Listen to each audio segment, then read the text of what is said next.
Welcome to the Unmute Your Midlife podcast, where we take you from foggy and forgotten to focused and lit up.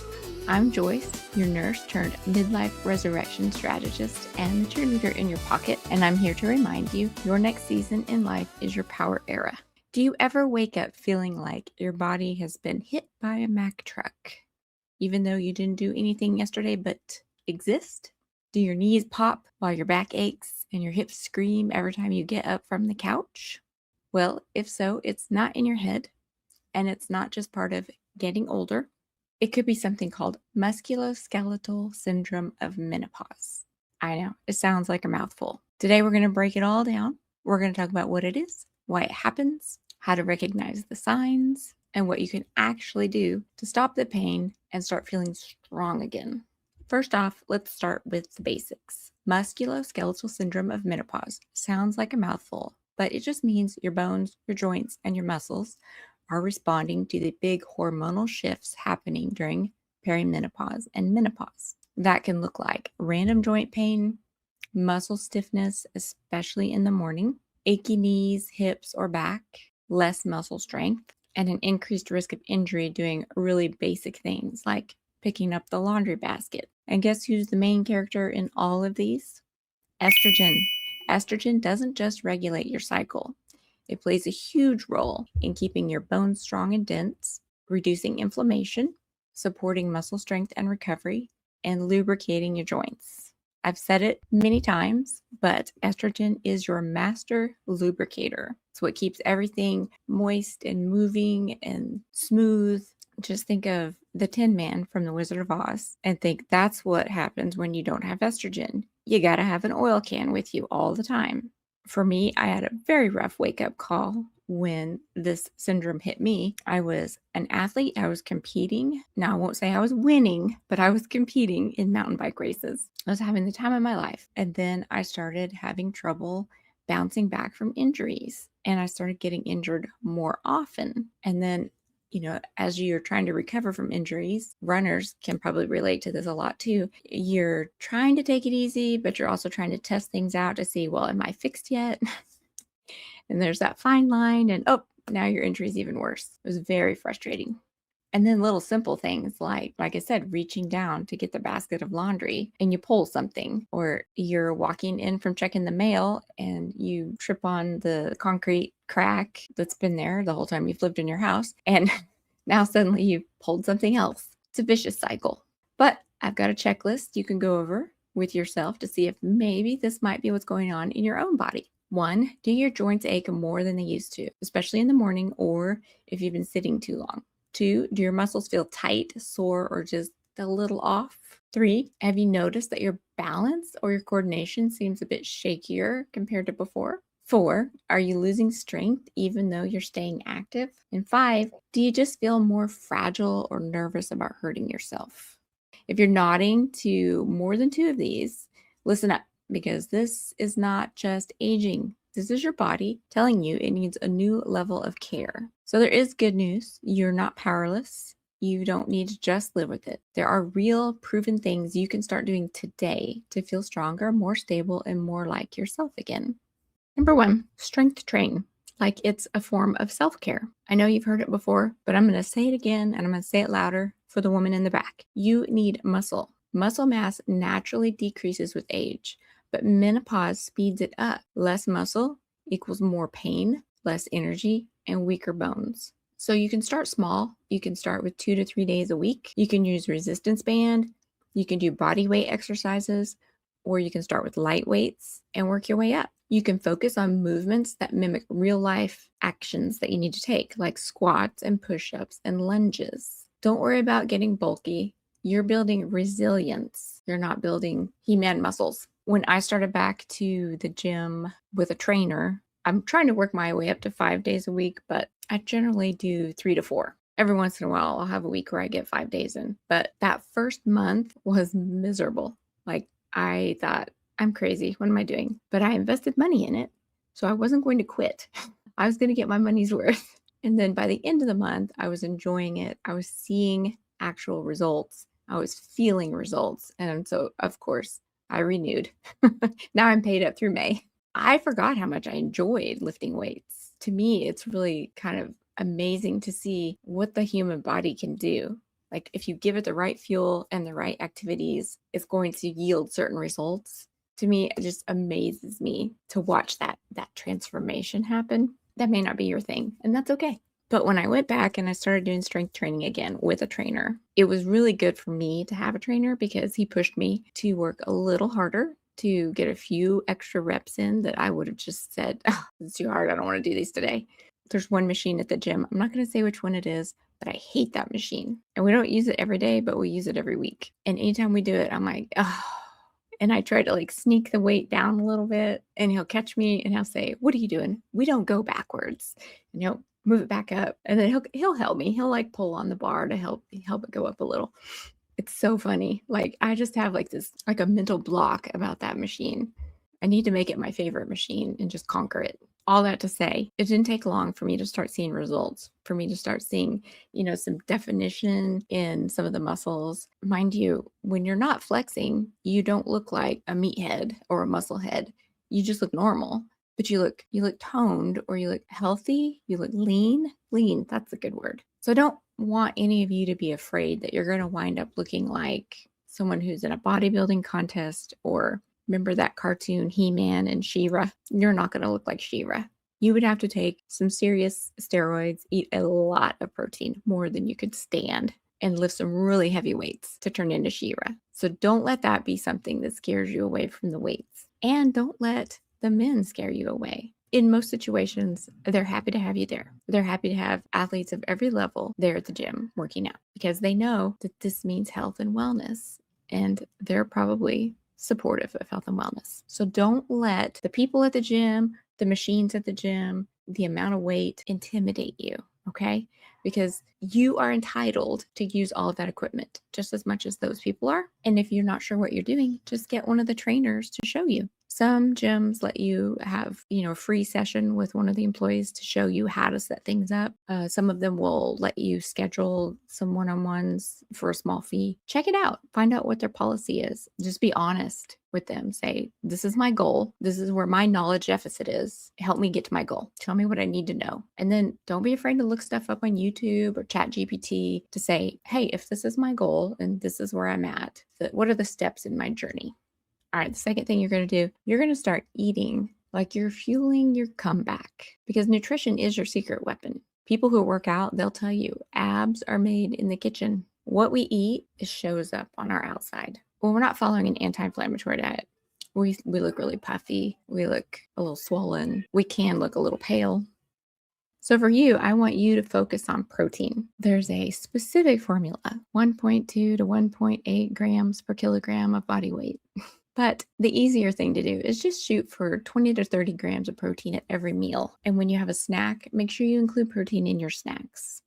You need calcium and vitamin D. Those are going to help your bones. As I've said many times, anti-inflammatory foods, the Mediterranean diet, things that are in their natural state, berries, lots of greens, some olive oil, omega-3s, and hydration. Even mild dehydration can make your joints feel worse. So really focus on getting that water in. And it doesn't have to be plain water. You can flavor it. There's so many different options out there. I use the Arbonne Fizz Sticks every day, and I use the sports hydration drink during my workouts. I add branch chain amino acids to my workout drink. Another thing that works well too is just infusing your water with fruit. Like you can get those little pitchers. It has like a basket. You could put some strawberries, or you could put some cucumbers or orange slices in there.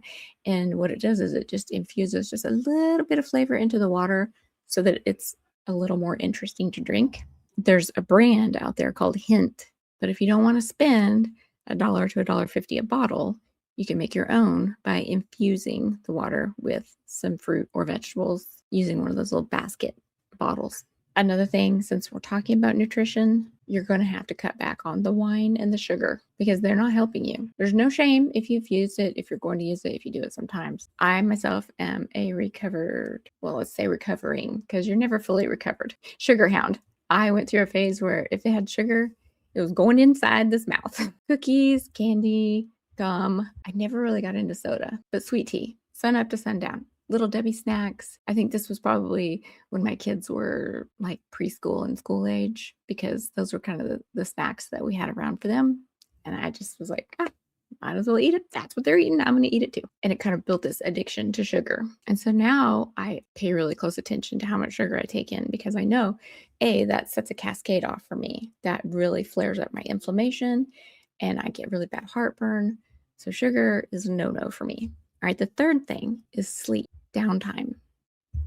Your body needs that sleep. That is when your body does tissue repair. It regulates inflammation. It balances your hormones.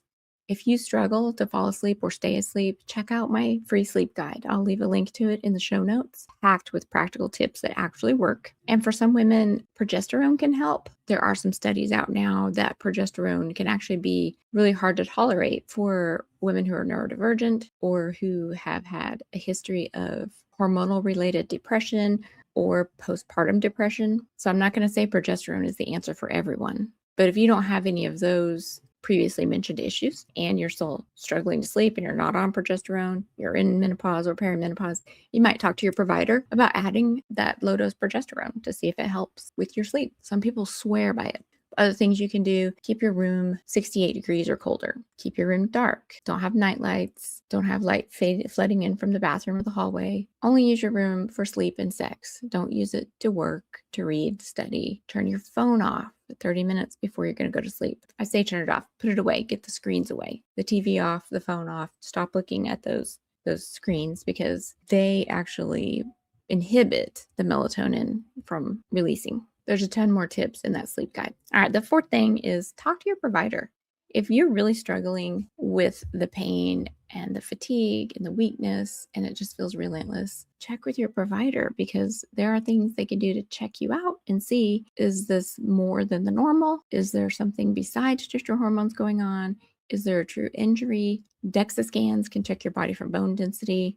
Of course, now they have all these fancy scales that can also check your bone versus muscle versus fat versus visceral fat. So cool to watch that and watch the trends. HRT can help if you're not already on HRT. Supplements, sometimes we're deficient in something like magnesium or collagen, and we need those so that we can get better rest, better recovery, and support our muscles and our joints. Creatine, lots of studies coming out about creatine. Creatine's cheap, it's safe. I talked about it last week. With perimenopausal women, they're saying 5 to 8 grams a day can help with that brain fog. Me personally, I try to do some creatine in my bedtime tea, and then I do the rest of it the next morning before my workout. Now, that's just my schedule because I work out at 5:30 in the morning. But if you do your workouts in the afternoon, you probably don't want to take it at bedtime or first thing in the morning. Another thing that can help is a referral for physical therapy or pelvic floor therapy. There are some physical therapists that get this extra certification in pelvic floor therapy. I don't want to talk about it on the podcast necessarily, but I'll just say it's a very personal experience with you and your therapist. The door has to be closed, but you will learn so much about your pelvic floor, and you'll learn some amazing exercises. You'll learn whether or not you're doing Kegels correctly. And by the time you finish that therapy, you will know how to do a Kegel correctly, and you'll be able to do Kegels while you're exercising. And that will help with, well, one, it'll help you stop leaking if you have bladder leakage. But two, it strengthens that pelvic floor. And your pelvic floor is kind of like the center of it all. It can retain so much stress, which makes it tight, which makes it makes sex painful. It makes certain exercises painful. It contributes to constipation. So the pelvic floor is really, really an under spotlighted part of your overall health picture. But overall, you deserve answers, not eye rolls. So go to your provider. If your provider dismisses you, gaslights you, thinks this is all in your head, go find a new one. They're out there. The ones that care, the ones that are learning. I take that back.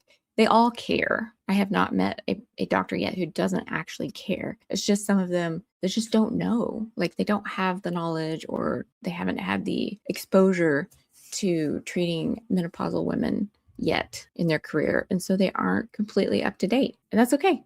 Maybe they're better off treating a different age group, but there are providers out there who are educated, who are armed with the current knowledge, and they will help you get the help that you need. All right, number 5, move often. not just hard. You don't have to run marathons, but you do need to move every day. Even if it's just stretching or walking or doing some gentle yoga, your joints are made to move. So you got to keep them moving because motion is lotion. So the strength training should be like a priority. And then things like yoga and Pilates, those are the bells and whistles, right? I mean, cardio and strength training should be your staples. All the other things are bells and whistles. The important thing to know here is that your body is not broken. It's just asking for a new kind of tender loving care. Midlife isn't the beginning of the end. It's the beginning of you learning how to support your body differently. This isn't about fixing you because you're not broken. This is about realizing that your needs have changed and you can rise to meet those new needs. A little bit of strength, some smart nutrition, and some consistent movement can change everything. How you feel in your body, how you show up in your life, and how you age moving forward. Now, if your body has been whispering help lately, or maybe just straight up screaming at you, maybe it's time to stop guessing and start getting some support. Let's talk about what your body's going through and build a plan together. You can schedule your unmute session call right now at unmuteyourmidlife.com/talk, TALK. I'll put a link in the show notes also. But on these unmute sessions, we talk through your symptoms, we create a path forward, and we get you feeling strong, clear, and confident again. Because you don't have to do this alone, and you're never too late to get started. All right, my friend, that is today's dose of midlife truth. Thank you so much for listening. Remember, you're not foggy, forgotten, or finished. You're just getting lit up for your next season. Be sure to subscribe to this podcast so you don't miss future episodes. And if you really enjoyed this one, be sure and send it to a friend. You never know who needs a little extra help unmuting their midlife. Until next week, keep unmuting, keep rising, and remember, your midlife resurrection starts right now.